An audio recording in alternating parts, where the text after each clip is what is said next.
Bienvenidos a Es Tiempo de Matemáticas en Conradio. Mi nombre es Carlos Díez y los estaré acompañando durante la próxima media hora para compartir con ustedes noticias, personajes, historias, curiosidades, retos, publicaciones y algo de humor. Todo relacionado con el mundo de las matemáticas. Acompáñenme.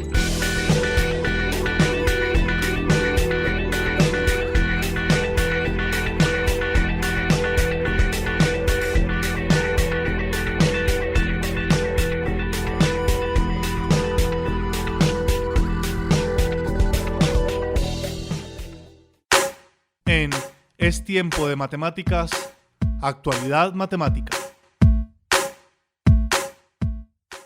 La noticia de actualidad que les traigo hoy es la creación de una máquina que aprende a jugar viendo a los humanos y luego los derrota. El sistema fue inventado por Lukas Kaiser, un científico polaco que publicó un artículo detallando cómo su sistema usa un software de reconocimiento visual mientras procesa grabaciones en video de alrededor de 2 minutos de gente jugando juegos como Conecta 4, 5 en línea y damas. Luego, identifica el juego por el tablero y sus piezas, y posteriormente calcula todos los movimientos posibles para ganar la partida mientras juega. El algoritmo matemático que soporta la máquina fue creado por el científico al considerar demasiado estrechos los márgenes de acción de los experimentos actuales con máquinas que aprenden. Kaiser eligió los juegos como la herramienta primordial de aprendizaje debido a que son un modelo natural de escenarios de interacción en el mundo real, logrando resultados significantes en un contexto amplio. El algoritmo no busca enfocarse en un juego específico, sino que es un sistema general para comprender diversos juegos de mesa y está basado en teorías de complejidad descriptivas y, según Kaiser, los métodos empleados para que la máquina aprenda a jugar tienen la suficiente evidencia teórica de que se podrán generalizar a otro tipo de problemas más amplios, lo que ayudará en el desarrollo futuro de robots inteligentes. Estamos ante una excelente aplicación de las matemáticas a la inteligencia artificial. En Es Tiempo de Matemáticas, humor matemático. Una frase ingeniosa para los más puntillosos. ¿Será que 1 billón de micrófonos es igual a un megáfono? En Es Tiempo de Matemáticas, de matemáticos. Vamos a hablar hoy de juegos que parecen juegos, pero que no son juegos. Tranquilos, ya voy a explicar este trabalenguas. Los juegos los podemos clasificar en 2 grandes tipos si atendemos lo que se refiere a la búsqueda de una estrategia ganadora. El primer tipo son los juegos de azar, en los que el azar es el culpable de que gane un jugador u otro. Un ejemplo de este tipo de juegos es el lanzamiento de dados. El otro tipo de juego son los juegos de información completa, en los que el azar no forma parte del desarrollo del juego y cada jugador sabe en todo momento qué jugadas puede hacer y qué consecuencias tiene cada una. Un buen ejemplo de este es el ajedrez. Para este último tipo de juegos, los de información completa, existe una estrategia ganadora o no perdedora si hay posibilidad de empate. Esta estrategia hace que estos juegos terminen siempre en un número finito de jugadas. Es decir, uno de los 2 jugadores puede ganar o no perder todas las partidas siguiendo una cierta estrategia que dependerá en cierto modo de las jugadas del oponente. Pero hay juegos en los que parece que se haga lo que se haga, siempre gana el mismo jugador, ya sea el primero o el segundo. Juegos en los que uno de los jugadores, sin seguir una estrategia aparente, se anota todas las victorias. Si alguna vez te ha ocurrido esto, posiblemente es porque estabas jugando un pseudojuego. Claro que también cabe la posibilidad de que seas muy malo jugando el juego en cuestión. Pero dejando de lado la destreza en el juego, un pseudojuego es un juego en el que la estrategia ganadora está contenida en las propias reglas del mismo, lo que implica que los jugadores no pueden hacer nada por cambiar el resultado de las partidas. Es decir, sean cuales sean las jugadas realizadas por cada uno de los jugadores, al final siempre ganará el mismo jugador, ya sea el que realiza la primera jugada o el otro. Veamos un ejemplo.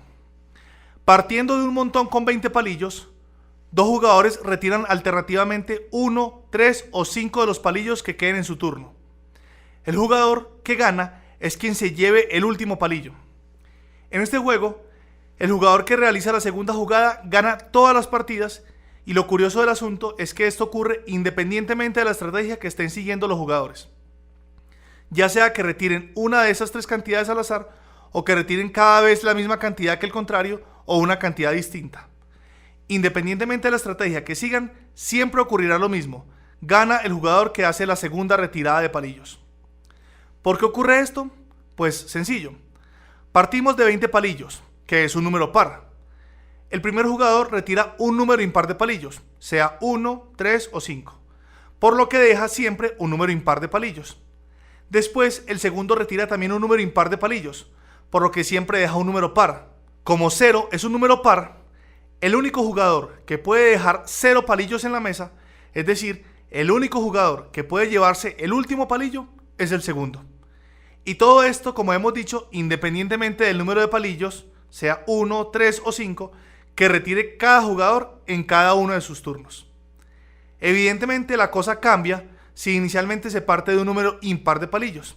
En este caso, ganaría el que retira de primero los palillos. Por todas estas razones, esto no es un juego, sino un pseudojuego. ¿Conocen algún pseudojuego? O sea, un juego en el que la estrategia ganadora para uno de los jugadores ya esté garantizada incluso antes de empezar.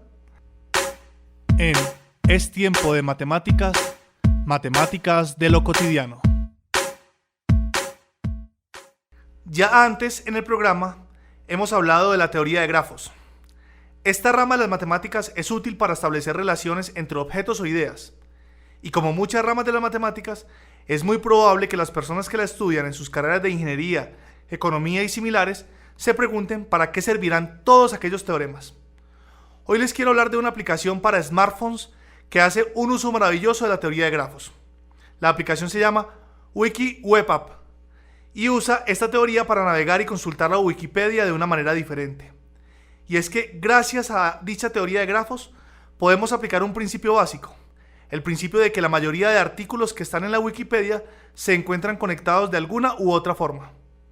Recordemos que un grafo está compuesto de nodos, que son objetos, ideas o elementos que se conectan entre sí por líneas que se denominan ramas. De manera pues que gracias al principio de que la mayoría de artículos de la Wikipedia están conectados, podemos navegar por estos de una forma completamente visual y diferente, saltando de nodo a nodo a través de las ramas, es decir, de artículo a artículo, teniendo en cuenta las relaciones entre ellos. Ese tipo de navegación permite que hagamos relaciones más significativas entre la información que estamos consultando y de esta manera posibilita una experiencia de aprendizaje más rica. Esta es entonces una aplicación de las matemáticas en la organización de la información que puede ser útil para que dejemos de copiar y pegar sin sentido en una fuente bibliográfica que cada vez toma mayor presencia como referencia de información y además tiene otra idea interesante, y es que sus desarrolladores prometen que un porcentaje del dinero recaudado con la aplicación será donado a la fundación de la Wikipedia. En Es tiempo de matemática, mala matemática. En el programa anterior veíamos que las personas en general preferimos que nos den algo extra de producto que un descuento en la compra cuando esos dos parecen equivalentes. Hoy vamos a ver otra forma de anumerismo o de falta de sentido numérico al momento de hacer compras. Se trata de la gran influencia que tiene el primer número. Para explicarlo, vamos a suponer que pasamos por un almacén en el que vemos unos zapatos de una marca muy reconocida que cuestan 1.000.000 de pesos. La mayoría de nosotros pensaría que sería muy estúpida la persona que pagara esa suma por unos zapatos, o muy rica. Enseguida pasamos por otro almacén de zapatos y vemos unos de la misma marca que están ahora a solo, entre comillas, 400.000 pesos. Y de inmediato nos parece que son una ganga, aunque comparado con unos zapatos normales son bastante caros. La diferencia de precios con respecto a los primeros que vimos nos lleva a pensar de modo relativo y nos induce a comprar. Esto es usado por muchos vendedores, quienes de alguna manera anclan las expectativas de precio muy por encima de lo que realmente debería costar un objeto o servicio. Esto funciona también con los descuentos. Un día vemos un objeto en un precio muy alto, que parece no estar justificado por este. Pero la siguiente semana vemos el mismo objeto en el mismo almacén con un descuento del 20 o el 30% que lo hace mucho más asequible. Y nos parece que ya está muy barato, aunque su precio incluso con el descuento es aún muy alto. Esta es otra forma de anclar nuestras expectativas de precio. La forma de evitar caer en este juego es juzgar los precios de los objetos absolutamente con respecto a lo que el objeto de servicio proporciona y no con respecto a su precio histórico. En Es tiempo de matemáticas, matemáticamente.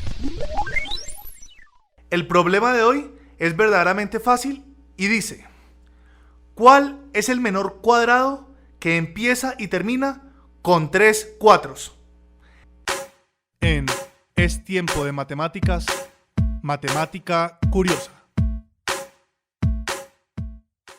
Además de ser declarada la mejor serie de televisión de todos los tiempos, Los Simpson se destacan por la cantidad de citas eruditas que presentan cada episodio relacionadas con el arte, la historia, la literatura y también con la ciencia y las matemáticas. De hecho, muchos de los guionistas y productores de Los Simpson tienen títulos universitarios en diversas ramas de la ciencia. Hay físicos, matemáticos, ingenieros y hasta profesores, por ejemplo, uno de la Universidad de Yale. A continuación, voy a mostrar algunos de los momentos matemáticos que ha tenido la serie. El primer momento al que voy a referirme es cuando, a través de una discontinuidad en el espacio-tiempo, Homero pasa a la tercera dimensión. Recordemos que él es un dibujo en 2 dimensiones. El universo 3D aparece como un escenario para la película Tron, rodeado de figuras geométricas y fórmulas matemáticas. Una de esas fórmulas es 1782 a la 12 más 1841 a la 12 es igual a 1922 a la 12, que de ser cierta, violaría el último teorema de Fermat demostrado en 1995 por Andrew Wiles, 3 siglos después de ser enunciado. En realidad, la igualdad que proponen en el programa es aproximada. Hay una diferencia a partir de la 10ª cifra significativa. Pero haciendo la cuenta en una calculadora común, la fórmula parece verdadera. Además, el episodio se estrenó en octubre de 1995, cuando la demostración del teorema aún no estaba totalmente reconocida. Este contraejemplo fue obtenido por un programa escrito por David Cohen, guionista de Los Simpson y máster en computación por la Universidad de Berkeley. Otro momento matemático de la serie está en el episodio en el que el perro de Los Simpson ingresa a la academia de policía. Al comienzo del capítulo, la familia se pierde en un laberinto de maíz del que logran salir gracias a Lisa, que les dice que podríamos salir aplicando el algoritmo de Tremó. Efectivamente, este algoritmo es un método para salir de laberintos y fue desarrollado por un ingeniero francés de apellido Tremó. Consiste básicamente en marcar cada camino que se toma y no tomar el mismo camino más de 2 veces. El método garantiza que recorreremos todo el laberinto y tarde o temprano encontraremos la salida. Y si el laberinto no tiene salida, regresaremos al punto de entrada. Un tercer momento matemático de la serie ocurre cuando la familia enferma y Marge hace una visita al Quickie Mart y olvida pagar una botella de licor, por lo que la acusan de robo y es llevada a juicio.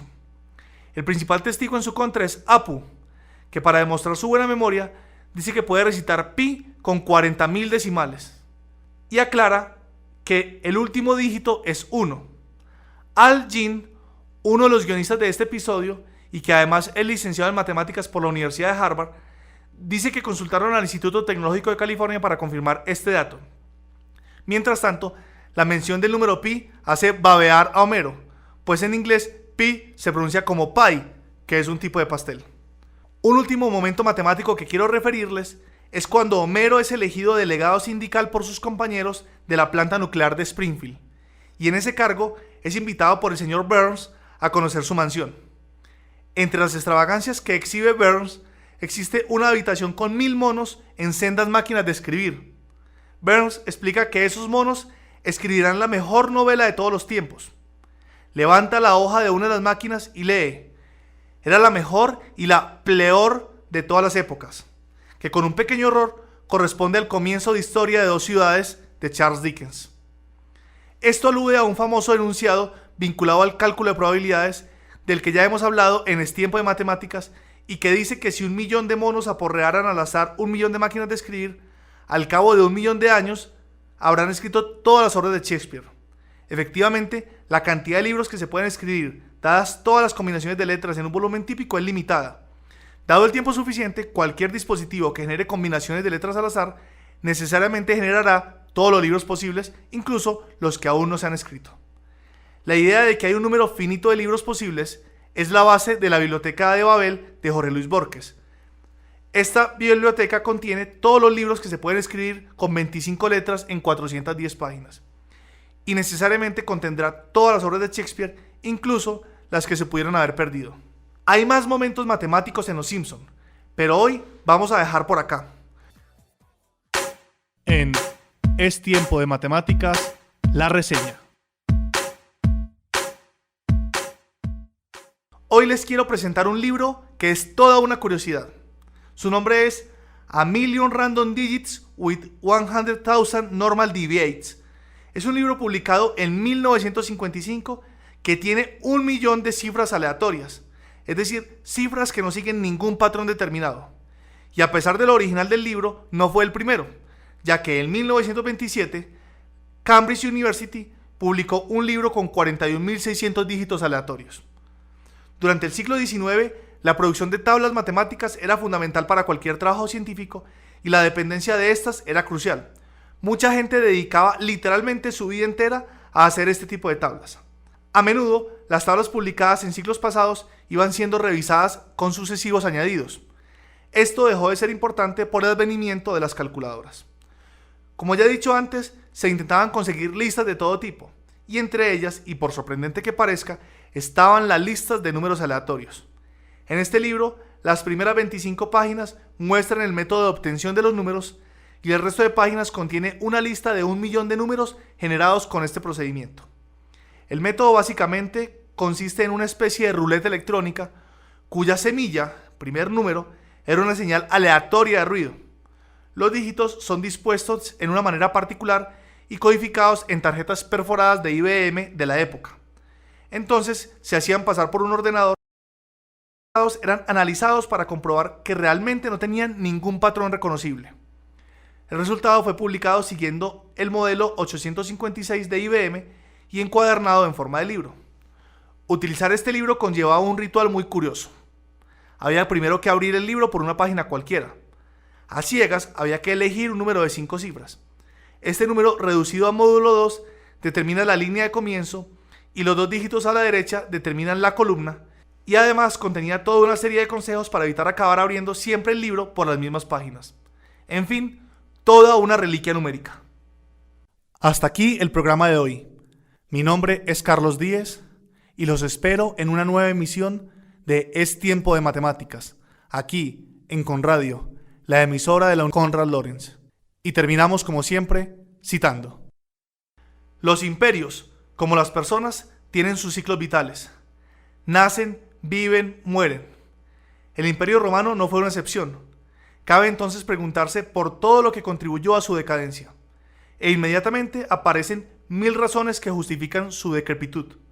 Sin embargo, hay una razón que también debería tenerse en cuenta y es el nulo nivel matemático de los romanos. Pueblo pragmático y aplicado, poco se preocupó del desarrollo científico. Y la falta de nuevos avances matemáticos frenó sin duda su desarrollo, incluido el militar. Con solo matemáticas no se sostiene un imperio, pero sin ellas tampoco. La alternativa a la ausencia de matemáticas son los bárbaros. Lección aprendida. Claudi Alsina.